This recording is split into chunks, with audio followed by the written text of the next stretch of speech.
మాదక ద్రవ్య రహిత ఆంధ్రప్రదేశ్ నిర్మాణంలో యువత భాగస్వాములు కావాలని గవర్నర్ అబ్దుల్ నజీర్ పిలుపునిచ్చారు. దీనికోసం మై భారత్ పోర్టల్లో వాలంటీర్లుగా నమోదు చేసుకోవాలని కోరారు. కేంద్ర ప్రభుత్వం చేపట్టిన ఈ కార్యక్రమం ద్వారా రాబోయే 2 ఏళ్ల పాటు ప్రతి ఆదివారం విద్యా సంస్థలు, యూత్ క్లబ్ ద్వారా దేశవ్యాప్తంగా వివిధ కార్యక్రమాలు నిర్వహించనున్నట్లు గవర్నర్ తెలిపారు. ప్రధాని మోడీ ఆదివారం ఢిల్లీ నుంచి వర్చువల్గా ప్రారంభించిన నషా ముక్త్ యువ ఫర్ వికసిత్ భారత్ సంకల్ప అభియాన్ కార్యక్రమంలో గవర్నర్ అబ్దుల్ నజీర్ పాల్గొన్నారు. అనంతరం విజయవాడలోని లోక్ భవన్లో విద్యార్థులతో మాదక ద్రవ్యాలకు వ్యతిరేకంగా ప్రతిజ్ఞ చేయించారు. అనంతరం ఆయన మాట్లాడుతూ మాదక ద్రవ్యాల వల్ల కలిగే దుష్పరిణామాలు, యువత సమాజ నిర్మాణంలో పోషించాల్సిన బాధ్యతపై అవగాహన కల్పించారు. అనంతరం మాదక ద్రవ్యాల వ్యతిరేక ప్రతిజ్ఞను చేయించారు. దేశవ్యాప్తంగా 100 వారాల ప్రజా భాగస్వామ్య మాదక ద్రవ్యాల వ్యతిరేక అవగాహన కార్యక్రమాన్ని ప్రధానమంత్రి నరేంద్ర మోడీ వీడియో కాన్ఫరెన్స్ ద్వారా ప్రారంభించారు. Drug abuse can lead to health issues, decline in academic performance and social isolation. Youth involved in drug abuse may face legal issues and their families suffer the consequences both emotionally and financially.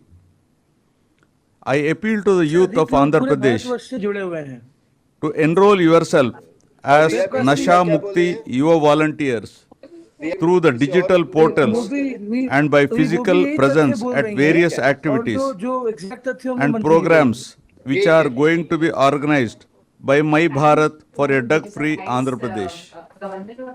On this occasion, let us all take a drug-free pledge, Nasha Mukti pledge. Over 1 crore youth participating from different parts of the country will also take a similar pledge for a drug-free India via digital portals and on ground events. As part of Nasha Mukta Yuva for Viksit Bharat Sankalp Abhiyan, 100-week continuous programs will be organized nationwide under this mega campaign, consisting of weekly cultural, spiritual and sports activities to keep the youth actively engaged in the campaign. My Bharat Youth Club, National Youth Volunteers, District Youth Officers, partner organizations, schools, colleges and industry associations will be participating in this widespread campaign. ఈ కార్యక్రమంలో రాష్ట్ర యువజన విభాగం director K Venkata Ujjwal, Eagle విభాగం police మహానిరీక్షకుడు Ake Ravikrishna, Eagle police superintendent G Swarooparani, Eagle circle inspector M Ravindra, జిల్లా యువజన అధికారి బి ప్రదీప్ కుమార్, జాతీయ సేవా పథకం కార్యక్రమ సమన్వయకర్త డాక్టర్ కె రమేష్ తదితరులు పాల్గొన్నారు. మత్తు రహిత సమాజమే లక్ష్యంగా నషాముక్త్ యువ ఫర్ వికసిత్ భారత్ కార్యక్రమాన్ని ప్రారంభించిన ప్రధానమంత్రి నరేంద్ర మోదీకి ఆంధ్రప్రదేశ్ విద్యా, ఐటీ శాఖల మంత్రి నారా లోకేష్ కృతజ్ఞతలు తెలిపారు. డ్రగ్స్ నిర్మూలనపై దేశవ్యాప్తంగా 100 వారాల కార్యక్రమాన్ని జాతీయ ఉద్యమంగా నిర్వహించాలని ప్రధాని పిలుపు ఇచ్చారని చెప్పుకొచ్చారు. ఈ జాతీయ ఉద్యమంలో అందరం భాగం అవుదామని పిలుపునిచ్చారు. ఆంధ్రప్రదేశ్లో కూటమి ప్రభుత్వం అధికారంలోకి వచ్చాక డ్రగ్స్ వద్దు బ్రో పేరుతో ఎన్నో చైతన్య కార్యక్రమాలు నిర్వహించామని ప్రస్తావించారు. ఈగల్ అనే ప్రత్యేక బృందాన్ని ఏర్పాటు చేసి సమాజ భాగస్వామ్యంతో డ్రగ్స్ రహిత ఆంధ్రప్రదేశ్ కోసం అలుపెరగని కృషి చేస్తున్నామని మంత్రి నారా లోకేష్ పేర్కొన్నారు. అవయవ మార్పిడి శస్త్రచికిత్సలు బోధనా ఆసుపత్రుల్లోనూ ఎక్కువగా జరిగేలా ప్రత్యేక కార్యాచరణ సిద్ధం చేస్తున్నామని రాష్ట్ర వైద్య ఆరోగ్య శాఖ మంత్రి సత్యకుమార్ యాదవ్ అన్నారు. రాష్ట్రంలోని 12 ప్రభుత్వ ఆసుపత్రులను దశలవారీగా పూర్తిస్థాయి అవయవ మార్పిడి కేంద్రాలుగా అభివృద్ధి చేస్తామని వెల్లడించారు. జాతీయ అవయవ దాన దినోత్సవం సందర్భంగా ఆదివారం విశాఖపట్నంలోని సాగర తీరంలో ఆంధ్ర విశ్వకళా పరిషత్ కన్వెన్షన్ సెంటర్లో జీవన్ ధాన్ నిర్వహించిన రాష్ట్ర స్థాయి అవగాహన కార్యక్రమంలో మంత్రి సత్యకుమార్ యాదవ్ పాల్గొని మాట్లాడారు. రాష్ట్రంలోని 12 ప్రభుత్వ ఆసుపత్రులను దశలవారీగా పూర్తిస్థాయి అవయవ మార్పిడి కేంద్రాలుగా అభివృద్ధి చేస్తామని వెల్లడించారు. అవయవ మార్పిడి శస్త్రచికిత్సలు బోధనాసుపత్రుల్లోనూ ఎక్కువగా జరిగేలా ప్రత్యేక కార్యాచరణ సిద్ధం చేస్తున్నామని తెలిపారు.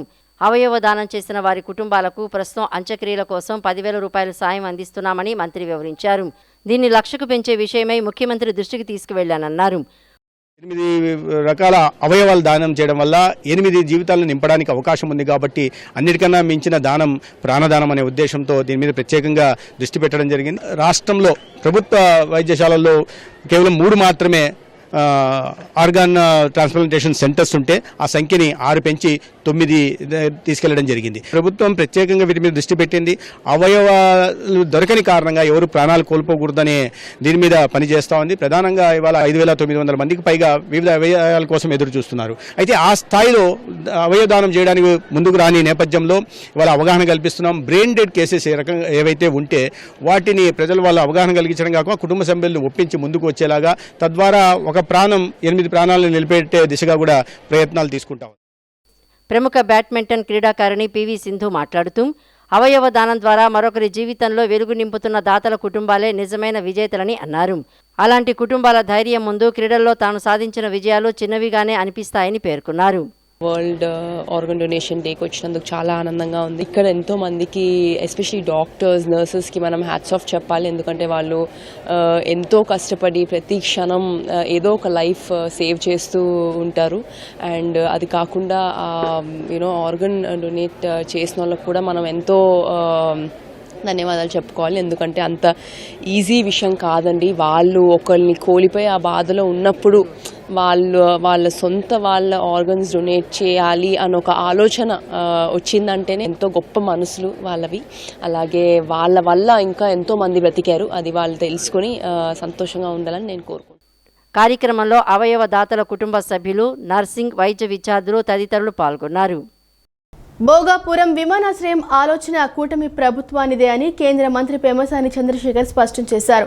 ఈ విమానాశ్రయంపై జగన్ డిబేట్కు రావాలని సవాల్ చేశారు. అమరావతి రైతులను అడ్డుపెట్టి సీడ్ యాక్సెస్ రోడ్లు రాకుండా జగన్ కుట్ర చేశారని దుయ్యబట్టారు. విశాఖపట్నం నుంచి భోగాపురం ఎయిర్పోర్టుకు 7 రోడ్లు కావాలని తెలిపారు. ప్రస్తుతం కూటమి ప్రభుత్వంలో 5 రోడ్లను పూర్తి చేశామని అన్నారు. 5 ఏళ్లలో ఒక్క రోడ్డు కూడా జగన్ ఎందుకు వేయలేదని ప్రశ్నించారు. ప్రజలు అభివృద్ధిని అర్థం చేసుకోవాలని సూచించారు. భోగాపురం ఎయిర్పోర్టు పనులు కూటమి ప్రభుత్వంలోనే పూర్తయ్యాయని కేంద్ర మంత్రి పెమ్మసాని చంద్రశేఖర్ తెలిపారు. ఈ ఎయిర్పోర్టుకు అవసరమైన 7 రోడ్లలో 5 రోడ్లు పూర్తయ్యాయని వివరించారు. అభివృద్ధి ప్రాజెక్టులపై రాజకీయాలు కాకుండా ప్రజా ప్రయోజనాలపై చర్చ జరగాలని సూచించారు. ఏపీకి మంచి ఇంటర్నేషనల్ ఎయిర్పోర్టు కావాలని చంద్రబాబు ఆలోచించారని తెలిపారు. ఈ విమానాశ్రయానికి కావలసిన భూమిని సేకరించి నిర్మాణాన్ని పూర్తి చేశారని తెలిపారు. ఎయిర్పోర్టు టెండర్లకు పిలిచినప్పుడు జీఎంఆర్ ఏపీ మీద ఉన్న ప్రేమతో హై బిల్డింగ్ వేసి మరీ టెండర్ దక్కించుకుందని తెలిపారు. ఈ ఎయిర్పోర్టు కోసం జీఎంఆర్ వేసిన టెండర్ను జగన్ రీటెండర్ చేశారని ప్రస్తావించారు. జగన్ 5 ఏళ్ల పాలనలో భోగాపురం విమానాశ్రయాన్ని ముందుకు పోనివ్వలేదని ధ్వజమెత్తారు. కేంద్ర మంత్రి రామ్మోహన్ నాయుడు పలుమార్లు ఈ ఎయిర్పోర్టు కోసం కేంద్ర ప్రభుత్వంతో మాట్లాడారని తెలియజేశారు. ఇది భోగాపురం ఎయిర్పోర్ట్ అనేది 2015లో ఆ రోజు ఏవియేషన్ మినిస్టర్గా ఉన్నటువంటి అశోక్ గజపతిరాజు గారు, గౌరవ ముఖ్యమంత్రి గారు విభజిత ఆంధ్రప్రదేశ్కి ఒక మంచి ఇంటర్నేషనల్ ఎయిర్పోర్ట్ ఉండాలి, హైదరాబాద్ ఎయిర్పోర్ట్ ఎలా ఉందో అలాంటిది ఒకటి కావాలనే ఉద్దేశంతో చేసినటువంటి ఆలోచన. అంటే ఐడియా ఆ రోజు ఉన్నటువంటి ముఖ్యమంత్రి గారిది. దీనికి 2,700 ఎకరాలు సేకరించాలని ఆ రోజు అనుకున్నారు ప్రభుత్వం. బిడ్డింగ్ చేసిన తర్వాత జిఎంఆర్ గారు హయ్యెస్ట్ బిడ్డర్గా వచ్చారు. ఈ ఎయిర్పోర్ట్స్ మీరు ఒకసారి తీసుకుంటే జిఎంఆర్ గారు కానీ ఇంకొకళ్ళు కానీ ఇవి ఇమీడియట్గా 5-10 సంవత్సరాల్లో లాభాలు వచ్చేటువంటి పరిస్థితి లేదు. హైదరాబాద్ ఎయిర్పోర్ట్ కానీ ఢిల్లీ ఎయిర్పోర్ట్ కానీ ఈ మధ్యనే వాళ్ళకి లాభాలు వస్తూ ఉన్నాయి. ఆ ప్రాంతంలో అంత రూపాయలు ఇన్వెస్ట్ చేసి నుంచి వచ్చినటువంటి వ్యక్తి కాబట్టి జిఎంఆర్ గారు ఒక అభిమానంతో, రెండోది ముఖ్యమంత్రి గారి మీద ఉన్నటువంటి ఒక గౌరవంతో ఆ రోజు నిర్మించడానికి ఆయన హయ్యెస్ట్ బిడ్డర్గా వచ్చారు. ఆ రోజున జిఎంఆర్ గారు వచ్చి 2,700 ఎకరాలు. ఈ 2,700 ఎకరాలు ఏంటి, ఎయిర్పోర్ట్ ఒక్కటే కాదు, ఎయిర్పోర్ట్ చుట్టూ ఉన్నటువంటి స్కిల్ కానీ ఒక ఏవియేషన్ హబ్ తయారు చేస్తే కేవలం ప్రయాణికులే కాకుండా లాజిస్టిక్ పరంగా కూడా ఏ విధంగా ముందుకు వెళ్ళొచ్చు అనే ఉద్దేశంతో చేశారు. పోలవరాన్ని ఏ విధంగా రీటెండర్ చేశారో ఇందులో ఏదో జరిగిపోయిందని చెప్పి రీటెండర్ చేశారు జిఎంఆర్ గారిని. ఆయనేమో జిఎంఆర్ గారు రాష్ట్రం మీద ఆ ప్రాంతం మీద ఉన్నటువంటి ప్రేమతో రీటెండర్ చేస్తే మళ్ళీ నెంబర్ 1 వచ్చారు. వచ్చిన తర్వాత మొదటి టెండర్ ఏదైతే చేశారో ఆయన్ని టెండర్ కండిషన్స్ ఏమీ మార్చకుండా మళ్ళీ అది కంటిన్యూ చేశారు.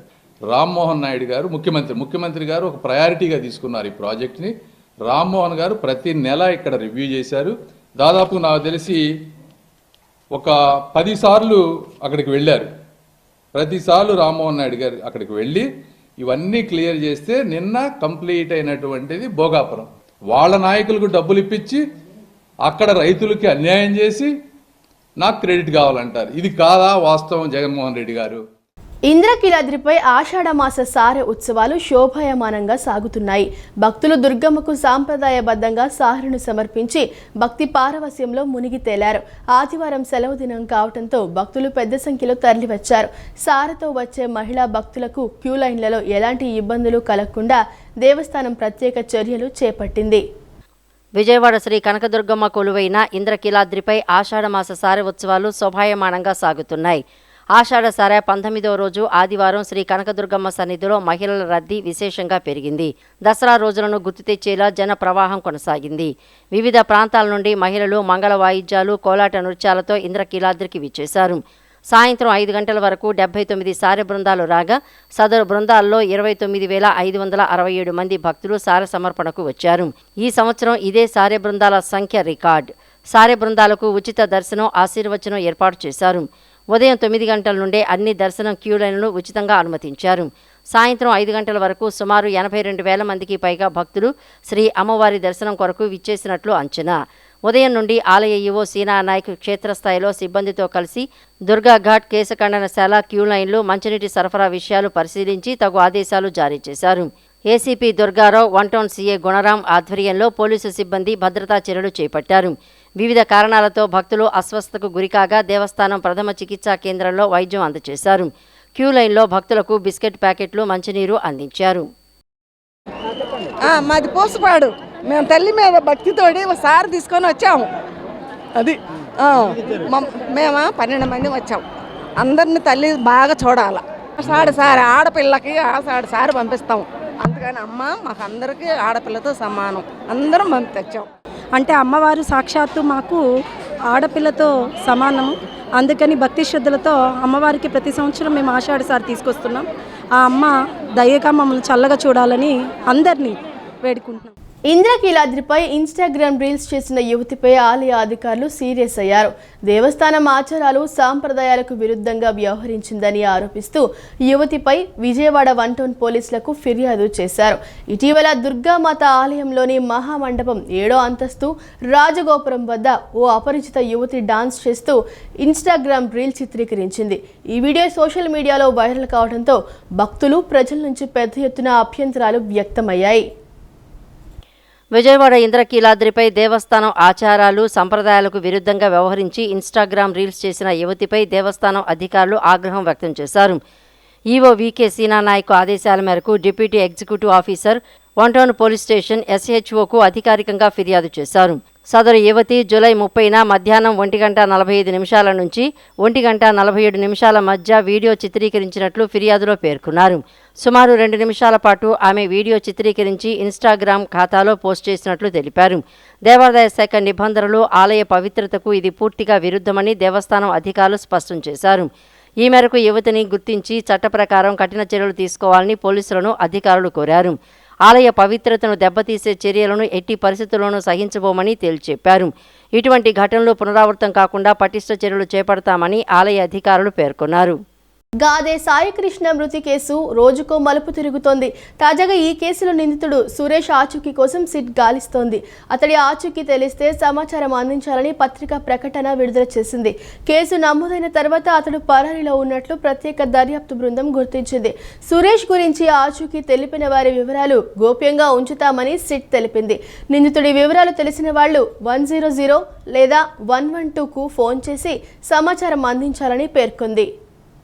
గాదే సాయికృష్ణ మృతి కేసు ప్రధాన నిందితుడైన కృష్ణలంక మాజీ సీఏ నాగరాజుకు సురేష్ అత్యంత సన్నిహితుడు. ప్రైవేటు వ్యక్తి అయినప్పటికీ కృష్ణలంక పోలీస్ స్టేషన్లో అతను పెత్తనం సాగించేవాడని సిట్ దర్యాప్తులో తేలింది. సాయికృష్ణను అదుపులోకి తీసుకోవడం నుంచి అతడు మృతి చెందటం, అనంతరం శవాన్ని మాయం చేయటం వరకు అన్ని వ్యవహారాల్లో సీఐ నాగరాజుకు సురేష్ సహకరించినట్లు తేలింది. సురేష్పై కేసు నమోదు చేయకముందే పలుమార్లు అతడిని పిలిపించి సిట్ కొంత సమాచారం సేకరించింది. పోలీస్ స్టేషన్ నుంచి సాయికృష్ణను ఎందుకు బయటకు తీసుకువెళ్లారు, ఎవరు తీసుకువెళ్లారు, ఎక్కడ తిప్పారు, తర్వాత ఎప్పుడు స్టేషన్కు తీసుకువచ్చారు అనే వివరాలను అతని నుంచి రాబట్టారు. అయితే సురేష్పై కేసు నమోదు చేసి A4గా పేర్కొన్న తర్వాత నుంచి కనిపించటం లేదు. అతడి ఆచూకీ తెలిస్తే సమాచారం అందించాలని పత్రికా ప్రకటన విడుదల చేసింది. సురేష్ గురించి ఆచూకీ తెలిపిన వారి వివరాలు గోప్యంగా ఉంచుతామని సిట్ తెలిపింది. నిందితుడి వివరాలు తెలిసిన వాళ్లు 100 లేదా 112కి ఫోన్ చేసి సమాచారం అందించాలని పేర్కొంది. పరబ్రహ్మ స్వరూపమైన అన్నం సామాన్యులకు భారంగా మారుతుంది. బియ్యం ధరలకు అమాంతం రెక్కలొచ్చాయి. కిలోకు 10 రూపాయల మేర పెరగడంతో సామాన్యులు ఆందోళన వ్యక్తం చేస్తున్నారు. గత సంవత్సరం పండిన పంటను సర్కారు ఎక్కువ మొత్తంలో కొనడం వల్ల అన్నదాతల వద్ద ధాన్యం లేకుండా పోయింది. దీంతో ధాన్యానికి డిమాండ్ పెరగడంతో బియ్యం ధరలు పెరిగాయి. ఎల్నినో వల్ల ఈసారి వరి సాగు తగ్గుతుందనే ఆలోచన కూడా మరో కారణంగా కనిపిస్తోంది. బియ్యం ధరలకు అమాంతం రెక్కలొచ్చాయి. కిలోకు 10 రూపాయల మేర పెరగడంతో సామాన్యులు ఆందోళన వ్యక్తం చేస్తున్నారు. గత సంవత్సరం పండిన పంటను సర్కారు ఎక్కువ మొత్తంలో కొనడం వల్ల అన్నదాతల వద్ద ధాన్యం లేకుండా పోయింది. దీంతో ధాన్యానికి డిమాండ్ పెరగడంతో బియ్యం ధరలు పెరిగాయి. ఎల్నినో వల్ల ఈసారి వరి సాగు తగ్గుతుందనే ఆలోచన కూడా మరో కారణంగా కనిపిస్తోంది. తద్వారా పేద మధ్యతరగతి కుటుంబాల నెలవారీ బడ్జెట్ పూర్తిగా అస్తవ్యస్తమవుతోంది. కిలోకు 5 నుంచి 12 రూపాయల వరకు ధరలు పెరిగాయి. నెల రోజుల క్రితంతో పోలిస్తే బియ్యం రకాన్ని బట్టి 25 కిలోల బస్తా ధర 200 నుంచి 300 రూపాయల వరకు పెరిగిందని వ్యాపారులు పేర్కొంటున్నారు. సామాన్య ప్రజలతో పాటు వ్యాపారులపై కూడా అదనపు భారం పడుతుంది. ఈ క్రమంలోనే ప్రభుత్వం తక్కువ ధరకే బియ్యం పంపిణీ చేయాలని నిర్ణయించిన విషయం తెలిసింది. ఈ క్రమంలోనే రాష్ట్రంలో తక్కువ ధరకే బియ్యం పంపిణీ ప్రారంభమైంది. ఈ మేరకు పౌర సరఫరాల శాఖ మంత్రి నాదెండ్ల మనోహర్ విజయవాడలో లాంఛనంగా ప్రారంభించారు. రాష్ట్ర వ్యాప్తంగా 150 రైతు బజార్లు, 500 రైస్ మిల్లర్ల అవుట్లెట్లో తక్కువ ధరకే బియ్యం పంపిణీ జరుగుతోందని మనోహర్ తెలిపారు. కిలో బీపీటీ స్టీమ్ రైస్ 52 రూపాయలకు, కిలో బీపీటీ రా రైస్ 50 రూపాయలకు అందిస్తున్నట్లు చెప్పారు. దేశంలోనే తక్కువ ధరకే నాణ్యమైన బియ్యం అందించే ప్రత్యేక కార్యక్రమం కూటమి ప్రభుత్వం చేపట్టిందని నాదెండ్ల మనోహర్ పేర్కొన్నారు. కందిపప్పు, పామాయిల్ ధరల నియంత్రణపై కూడా ప్రభుత్వం దృష్టి పెట్టిందన్నారు. వినియోగదారుల ప్రయోజనాలే లక్ష్యంగా నిరంతర చర్యలు కొనసాగుతాయని నాదెండ్ల మనోహర్ స్పష్టం చేశారు. తక్కువ ధరకే బియ్యం పంపిణీ విధానం వల్ల బహిరంగ మార్కెట్లో పెరుగుతున్న బియ్యం ధరల నుంచి సామాన్యుడికి కాస్త ఊరట కలిగించనుంది. ఆంధ్రప్రదేశ్ రైస్ మిల్లర్ అసోసియేషన్ తోటి చర్చించి రాష్ట్రంలో ఉన్న 150 రైతు బజార్లోను, అదేవిధంగా 500 రైస్ మిల్ అవుట్లెట్లు, అంటే రైస్ మిల్కి దగ్గర ఉన్న వీళ్ళకి ఉన్న షాపులు కానివ్వండి, బయట స్టాల్స్ కానివ్వండి ఏర్పాటు చేసి ఈ రోజు నుంచి గతంలో 64-65 రూపాయలు కిలో అమ్మే బీపీటీ స్టీమ్ రైస్ బియ్యం కేవలం 52 రూపాయలకే ఈరోజు కుటుంబానికి 10 కిలోలు ఇచ్చే విధంగా ఒక వెసులుబాటు ఈరోజు కల్పించాం. అదేవిధంగా గతంలో 58 రూపాయలకి 60 రూపాయలకి అమ్మిన బీపీటీ బియ్యం, అంటే పచ్చి బియ్యం అంటారు, దానిని 52 రూపాయలకే కిలోకి అమ్మే విధంగా 50 రూపాయలకే కిలో బియ్యం అమ్మే విధంగా ఈ రోజు నుంచి ఏర్పాటు చేయడం జరిగింది. ఈ ఇనిషియేటివ్ ఎప్పటికప్పుడు మేము సమీక్షించుకుంటూ జిల్లా కలెక్టర్ గారు, అదేవిధంగా మా డిపార్ట్మెంట్ నుంచి మాకు వస్తున్న సమాచారం, వీటికి స్థానికంగా ఉన్న సమస్యలపైన ప్రజాప్రతినిధులు ఈరోజు గౌరవ శాసనసభ్యులు రామ్మోహన్ గారు ఉన్నారు. ఇక్కడ ఇంత పెద్ద రైతు బజార్లో ఏ విధంగా ప్రజలు వచ్చి సమాచారం అందిన తర్వాత కొనుగోలు చేస్తున్నారో మనమే చూడాలి. ఆంధ్రప్రదేశ్ ముఖ్యమంత్రి చంద్రబాబు, ఉప ముఖ్యమంత్రి పవన్ కళ్యాణ్పై ద్వేషంతో కొంతమంది సామాజిక మాధ్యమాల్లో విషం చిమ్ముతున్నారని బీజేపీ జాతీయ కౌన్సిల్ సభ్యుడు ఎస్ విష్ణువర్ధన్ రెడ్డి అన్నారు. భోగాపురం ఎయిర్పోర్టు ప్రారంభోత్సవానికి వచ్చిన ప్రధాని నరేంద్ర మోడీ 6,000 కోట్ల రూపాయలకు సంబంధించి ఉత్తరాంధ్ర, రాయలసీమలో పెట్టుబడులకు శంకుస్థాపనలు, దాదాపు 4,700 కోట్ల రూపాయలతో అంతర్జాతీయ ప్రమాణాలతో పూర్తి చేసిన ప్రారంభోత్సవం జరిగిందని, అంటే ఒక్క రోజులోనే 13,000 కోట్ల రూపాయలు అభివృద్ధి కార్యక్రమాలు, శంకుస్థాపనలు జరిగాయన్నారు. ఈ కార్యక్రమంలో CM Chandrababu, deputy CM Pawan Kalyan దేశంలో జరుగుతున్న అభివృద్ధి, నీతివంతమైన పాలన గురించి పొగిడినందుకు విషం చిమ్ముతారా అని ప్రశ్నించారు.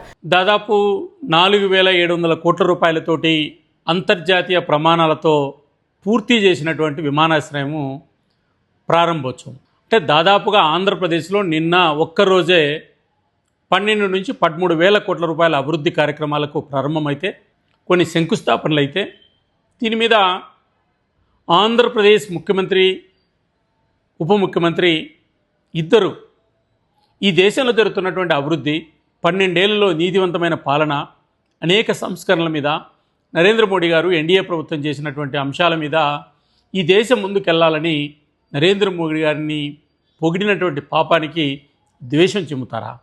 ఆంధ్రప్రదేశ్ అభివృద్ధి అంటే దేశ అభివృద్ధి. ఆంధ్రప్రదేశ్ అభివృద్ధితో పాటు దేశం కూడా అభివృద్ధి చెందుతుంది. ఒకవేళ మీకు వ్యక్తిగతంగా నరేంద్ర మోడీ గారి మీద, బీజేపీ మీద, లేకపోతే దేశం మీద ద్వేషం ఉంటే అది వేరే విషయం. ఈ దేశంలో సంస్కరణలు కాదంటారా? ప్రపంచంలో ఎవరూ చేయలేనటువంటి యొక్క డీబీటీ, డైరెక్ట్ బెనిఫిట్ ట్రాన్స్ఫర్, ఒక్క రూపాయి అవినీతి లేకుండా పేదలకు నిధులు అందిస్తున్నది ప్రపంచంలో ఒక భారత్ కాదా?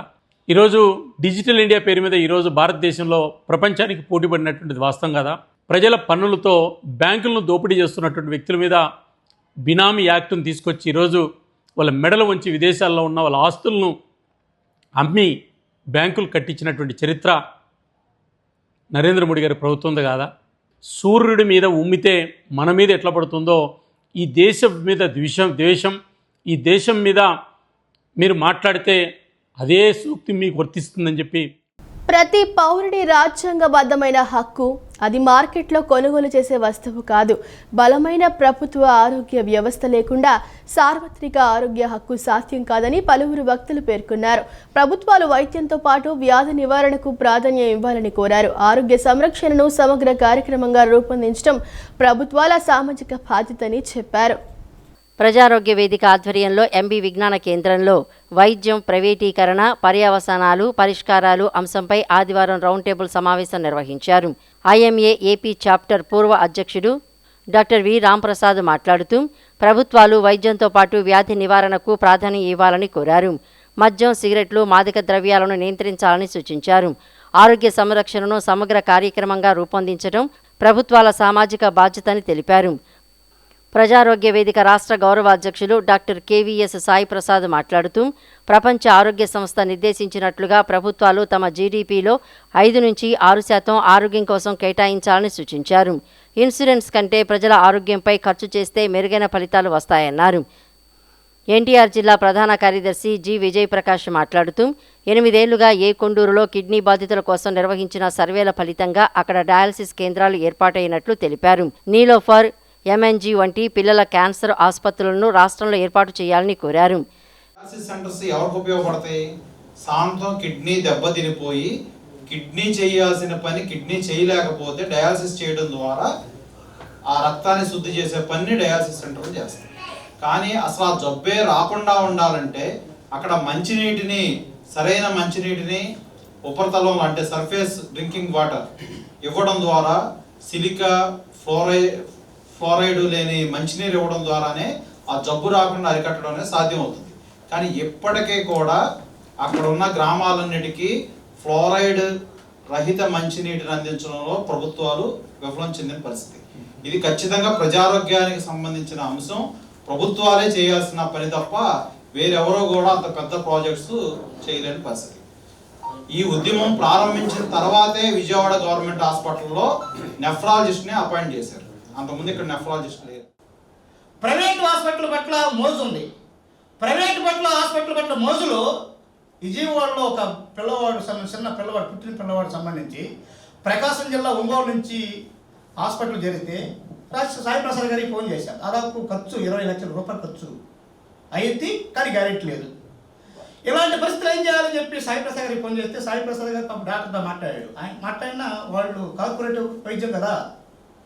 మరలా అదే సాయి ప్రసాద్ గారి యొక్క సలహా తీసుకొని గుంటూరు జనరల్ హాస్పిటల్ చేర్చాం. ఈరోజు బేబీ చాలా బ్రహ్మాండంగా ఉన్నారు. ఎంత ఒక రకం చెప్పాలంటే కార్పొరేటివ్ హాస్పిటల్ సంబంధించిన విషయంలో వాళ్ళు దోసుకోవడం తప్ప. ఇప్పుడు విద్య కానీ వైద్యం కానీ ప్రభుత్వ రంగంలో ఒక సామాజిక బాధ్యతగా ప్రభుత్వ రంగంలో ఉండాలి. దానికి ప్రైవేటీకరణ దిశగా చాలా రోజులుగా జరుగుతున్నాయి. ప్రపంచంలో ఉన్న ప్రముఖ పెట్టుబడిదారు దేశాలు అమెరికాలో కానీ లేకపోతే యూకేలో కానీ చాలా వరకు ప్రభుత్వ రంగంలో ఉంటున్నాయి. యూకేలో అయితే పూర్తిగా వైద్యం అంతా ప్రైవేట్ రంగంలోనే ఉన్నది. అలాగే మనకంటే చిన్న దేశాలైన శ్రీలంక, బంగ్లాదేశ్ ఇలాంటి చోట్ల ఆరోగ్య సూచికలు చాలా మెరుగ్గా ఉన్నాయి మనకి.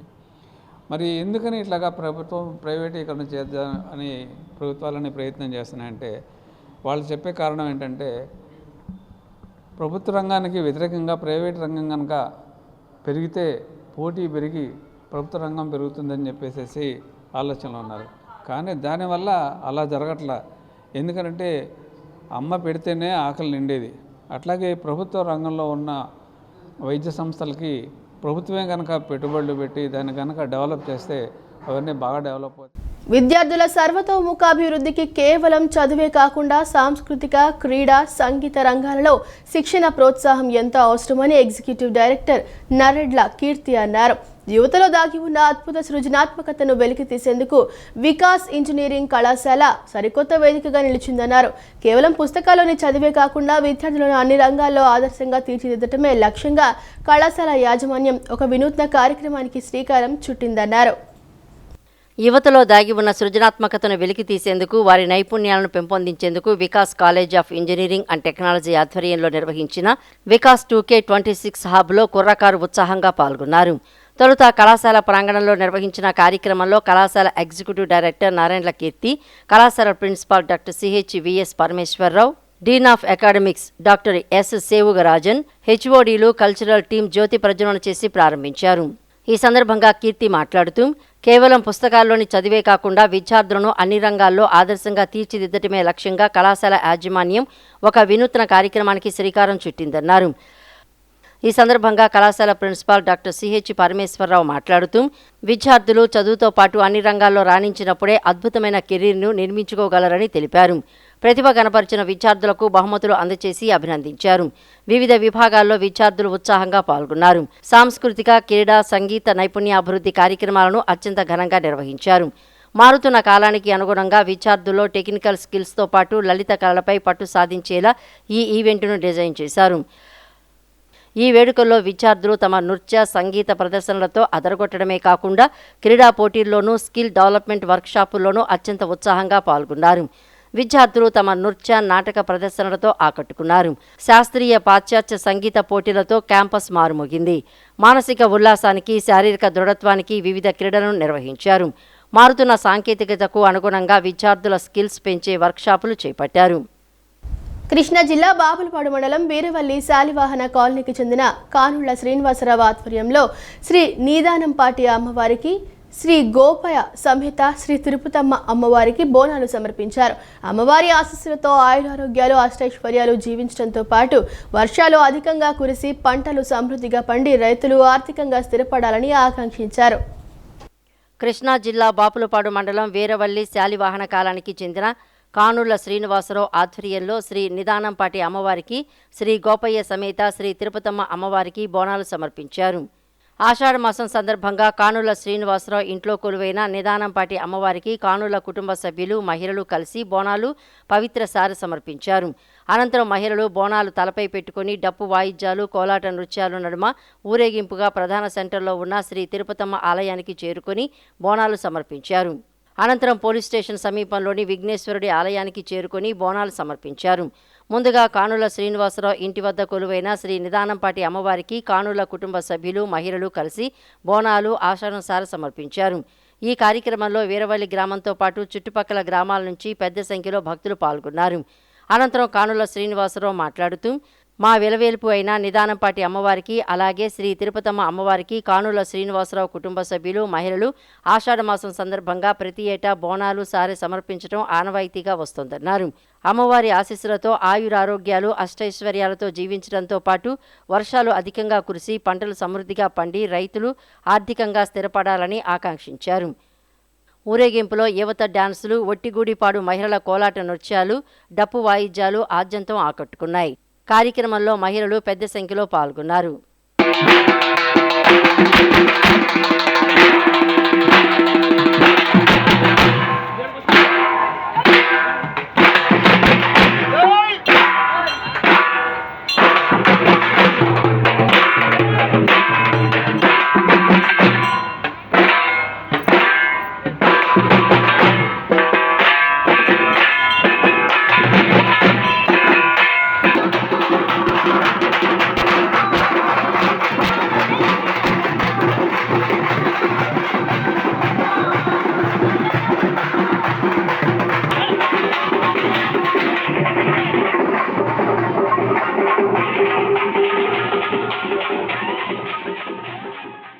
ఈ వార్త ఇంతటితో సమాప్తం. నమస్కారం.